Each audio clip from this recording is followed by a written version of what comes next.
চাকরি বলতে আমরা কি বুঝতাম আজকে ভুলতে বসেছি। পার্মানেন্ট চাকরি বলে আর কোনো চাকরি নেই। চাকরি মানেই কন্ট্রাকচুয়াল, ক্যাজুয়াল চাকরি। কি সরকারি চাকরি, কি বেসরকারি চাকরি। ঘরে ঘরে ছেলেমেয়েরা পড়াশোনা করছে কত কষ্ট করে, গ্রাজুয়েশন করছে, মাস্টার ডিগ্রি করছে, ওর একটা চাকরি পাচ্ছে 8,000 টাকা, 9,000 টাকা, 10,000 টাকা মাইনের চাকরি, 12,000 টাকা মাইনের চাকরি। তাও কেমন চাকরি? 14 ঘন্টা 15 ঘন্টা দিনে ডিউটি, কোনো শনি রোববার ছুটি ছাড়ার ব্যাপার নেই, সারা বছর কাজ করে যেতে হবে। যদি শরীর খারাপের জন্য দুদিন কাজে যেতে না পারেন, 3 দিনের দিন গিয়ে শুনবেন কাজ থেকে ছাঁটাই হয়ে গেছেন, কন্ট্রাক্টর অন্য লোককে ঢুকিয়ে নিয়েছে। কোনো মেডিক্লেমের ব্যাপার নেই, কোনো মাইনে বাড়ার ব্যাপার নেই, কিচ্ছু নেই। আজকে কাজ আছে তো কালকে কাজ নেই। একটা গোটা যুব সমাজ জীবনের শ্রেষ্ঠ দিনগুলো নষ্ট হয়ে যাচ্ছে কোনো বলদের মতো করে কাজ করতে করতে। কাজের কোনো স্থায়িত্ব নেই, স্থিরতা নেই, কিচ্ছু নেই, কোনো গ্যারান্টি নেই কাজের। কি কেন্দ্রের সরকারের ব্যাংক, রেল, পোস্ট অফিস, রাজ্যের আপনার এদিকে পরিবহন থেকে শুরু করে, তার স্কুল থেকে শুরু করে কলেজের চাকরি, মিউনিসিপ্যালিটি পঞ্চায়েতের চাকরি, স্বাস্থ্য দপ্তরের চাকরি, প্রাইভেট চাকরি, সব জায়গায় অ্যাকচুয়ালি খারাপ লাগে না, কষ্ট হয় না বলুন তো? আজ থেকে 10 বছর আগে, 15 বছর আগে আমাদের সরকারের সময় যে মানুষটা কাজ পেয়েছিলেন, তিনি বসে কাজ করছেন, মাইনে পাচ্ছেন 60,000 টাকা, 70,000 টাকা।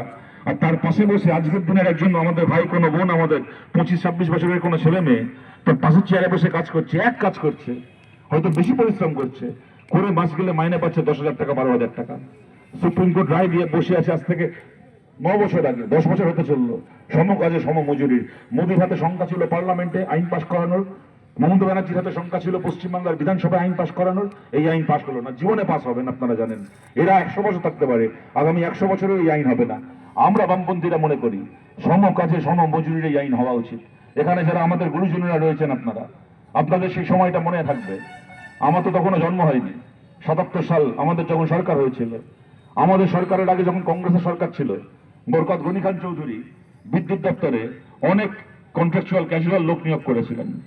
সরকারে এসে আমাদের সরকার আসার পরে একটা কলমের খোঁচায় সিদ্ধান্ত নিয়ে জ্যোতি বসু সেই সমস্ত ক্যাজুয়াল চাকরিকে পার্মানেন্ট করেছিলেন। আমরা দেখতে যাইনি, আমাদের সরকার দেখতে যায়নি যারা ক্যাজুয়াল চাকরি করছে তাদের মধ্যে কে কোন কংগ্রেসের মস্তান আছে, কে কবে আমাদেরকে ধাক্কা দিয়েছিল, দূরে গালাগাল দিয়েছিল, আমাদের পার্টি অফিসে বোম মেরেছিল, কেউ খোঁজ করতে যায়নি। একটা কলমের খোঁচায় সিদ্ধান্ত নিয়ে সমস্ত ক্যাজুয়াল চাকরিকে পার্মানেন্ট করেছিল বামফ্রন্ট সরকার। সেই কাজ আমরা আবার করতে চাই। আমরা বলছি, আমাদের বামপন্থীদের কণ্ঠস্বর যদি পশ্চিমবাংলার বিধানসভায় পৌঁছে, 5 জন হোক, 10 জন হোক, 25 জন হোক, 50 জন হোক, 100 জন হোক, আমাদের যতজন এমএলএ পশ্চিমবাংলার বিধানসভায় গিয়ে পৌঁছবে, পশ্চিমবাংলার বিধানসভায় যাওয়ার পরে আমাদের প্রথম লড়াই হবে সম কাজে সম মজুরির এই আইনকে, সুপ্রিম কোর্টের রায়কে পশ্চিমবাংলায় বলবৎ করা, বিধানসভায় এই আইন পাস করানো। এবং আপনারা জানেন, এখন যখন আমাদের যে ভাই, আমাদের যে বোন এখনো হয়তো দূর থেকে আমাদের কথা শুনছেন, বা এই মিটিংও যারা আপনারা উপস্থিত আছেন, এরকম অনেকে আছেন আমরা জানি যারা ক্যাজুয়াল কন্ট্রাকচুয়াল চাকরি করছেন। আজকেও যখন সন্ধ্যাবেলা বাড়িতে ফিরে টিভি চালাবেন, দেখবেন টিভিতে মন্দির মসজিদ নিয়ে তর্ক হচ্ছে।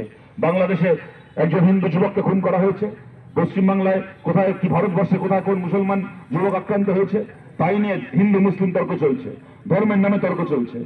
আমরা বলছি, আজ থেকে 5 মাস পরে, 6 মাস পরে আমাদেরকে একবার সুযোগ দিন। আমাদের বিধায়কদের এই কণ্ঠস্বর বিধানসভার ভেতর গিয়ে পৌঁছে, আজকে যে ভাইকে, আজকে যে বোনকে প্রত্যেক দিন সন্ধ্যাবেলা বাড়িতে ফিরে টিভি চালিয়ে হিন্দু মুসলিম তর্ক দেখতে হচ্ছে, আমাদের সেই ভাই, আমাদের সেই বোন আজ থেকে 6 মাস পরে সন্ধ্যাবেলা একদম বাড়ি ফিরে টিভি চালিয়ে তাকে আর হিন্দু মুসলিম তর্ক দেখতে হবে না, তাকে মন্দির মসজিদে লড়াই দেখতে হবে না। সে টিভি চালিয়ে দেখবে আজকে পশ্চিমবাংলার বিধানসভায় সমকাজে সম মজুরির আইন পাস হয়েছে। কালকে থেকে আমি আর ক্যাজুয়াল নই, কালকে থেকে আমার চাকরি পার্মানেন্ট, আমার চাকরি স্থায়ী হয়েছে আগামীকাল থেকে। আমাদের ভাই, আমাদের বোন যেন এই খবর দেখতে পান, এই মাথা উঁচু করে বাসার পরোয়ানা যেন তার বাড়িতে গিয়ে পৌঁছয়, তার হাতে গিয়ে পৌঁছয়। তার জন্য মমবন্ধুদের পাশে আপনারা দাঁড়ান। যে সিভিক ভলেন্টিয়ারের কাজ যারা করছেন, হয়তো এরকম এখনো এখানে ডিউটিতে অনেকে রয়েছেন আশপাশে, যাদের কাছে এই মোবাইলের মাধ্যমে, বিভিন্ন ভিডিওর মাধ্যমে আমাদের কথা পৌঁছে যাবে। গোটা বাংলায় সিভিক ভলেন্টিয়ারের কাজও করছে আমাদের যে ভাই বোনেরা, তাদেরকেও বলছি, সিভিক ভলেন্টিয়ারের কাজ করা ছেলে মেয়েরাও আমাদের শত্রু নয়, তারাও সাধারণ পরিবারের সাধারণ ছেলে মেয়ে। তাদের জন্য আমরা চাই, আজকে দেখুন আমাদের দেশে এক সময় 6 মাস কাজ করলে চাকরি পার্মানেন্ট হতো, 1 বছর কাজ করলে চাকরি পার্মানেন্ট হতো। এই সিভিক ভলেন্টিয়ার ছেলে মেয়েরা আজকে 13 বছর 14 বছর ধরে রাস্তায় দাঁড়িয়ে আছে, কাজ করছে, আজ অব্দি তাদের চাকরি পার্মানেন্ট নয়। ওই তৃণমূলের হয়ে দালালি করে, থানায় হয়ে কোথায় পুকুর ভরাট হচ্ছে, কোথায়